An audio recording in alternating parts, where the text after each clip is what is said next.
복음 67번째 시간입니다. 맡기시는 하나님이라는 제목으로 하나님 말씀 증거하겠습니다. 예수님께서 제자들을 부르신 목적이 있습니다. 그것은 제자들이 스스로 일어서서 신앙적, 영적 독립을 통해서 예수님께서 하셨던 일을 대신하게 하기 위해서 제자들을 부르시고 또 제자들을 훈련시키셨습니다. 드디어 때가 되었다고 판단한 예수님은 부족하고 연약하지만 흠투성이인 제자들이지만 그들을 세상으로 보내기로 결정하신 거죠. 훈련이 다 돼서 보내는 것 아닙니다. 부족하지만 그러나 세상으로 가서 감당해봐야 깨닫게 된다는 것을 알게 됩니다. 이번에도 우리가 선교를 가보니까 우리 아이들이, 선교에 동참한 아이들이 많이 성장했어요. 준비하고 또 복음을 전하고 여러 가지 일들을 감당하면서 우리 아이들이 이렇게 하는구나 하고 많이 영적으로 성장하고 깨달은 것을 보게 됩니다. 제자들도 마찬가지죠. 배우기만 하면, 듣기만 하면 영적으로 성장하지 않습니다. 들은 대로 해봐야 됩니다. 하나님의 말씀대로 살아봐야 됩니다. 그리고 예수님께서 우리에게 주신 사명들을 우리가 감당해봐야 크신 하나님의 은혜를 우리가 경험하게 됩니다. 이번에 선교를 갔는데 한 학생이 그런 질문을 합니다.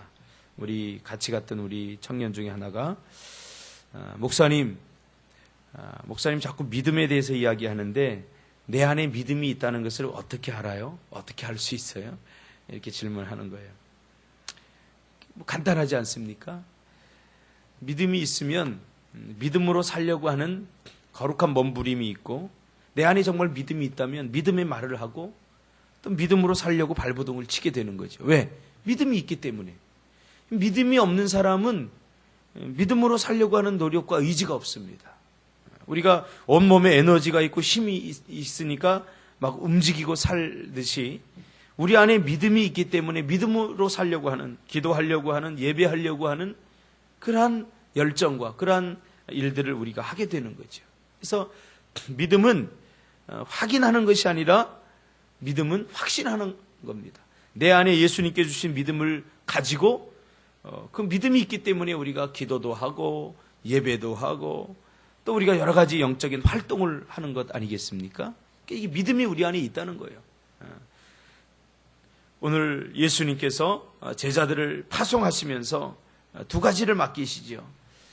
마치 주인이 먼 타국으로 가면서 종들에게 각각 그 재능대로 1달란트, 2달란트, 5달란트를 맡기듯이 말이죠. 두 가지 그 맡긴 것은 하나님 나라를 선포하라. 하나님 나라를 선포하라. 그리고 병을 고치라. 이렇게 두 가지를 맡깁니다. 오늘 주님께서 우리에게 맡기시는 것도 마찬가지입니다.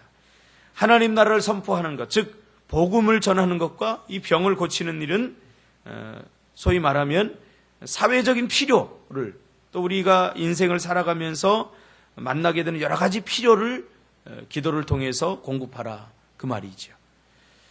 이 두 가지를 맡기면서 중요한 것이 있습니다. 이 중요한 게 뭐냐면 예수님께서 그 두 가지를 맡기시면서 제자들에게 아울러서 능력도 함께 주셨다는 사실입니다. 복음을 전할 능력과 병을 고칠 능력을 주셨다는 거예요. 그러니까 오늘 본문에도 보면 제자들이 전도 여행을 가면서 2절에 보니까 그들이 하나님 나라를 전파하며 앓는 자를 고치게 하려고 보내시며 라고 이렇게 말하고 있지 않습니까?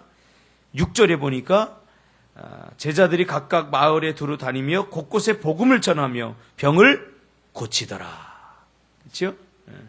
그러니까 하나님께서 우리에게 무엇인가를 맡기실 때에는 내가 능력이 있습니다. 내가 능력이 없습니다. 이렇게 걱정할 필요가 없어요. 염려할 이유도 하나도 없어요. 하나님께서 우리에게 맡기실 때는 능력을 주시기 때문에 감당할 수 있는 힘을 주시기 때문에 우리가 순종하는 것이 중요합니다.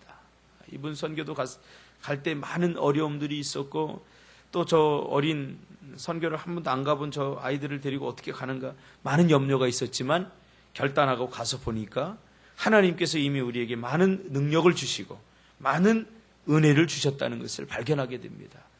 심지어 우리 청년들 중에도 이번에 가서 그동안 침체했던 그 영적, 신앙적 침체가 다시 회복이 되기도 하고, 또 한 청년은 그래, 난생 처음 복음을 듣고 영접했다.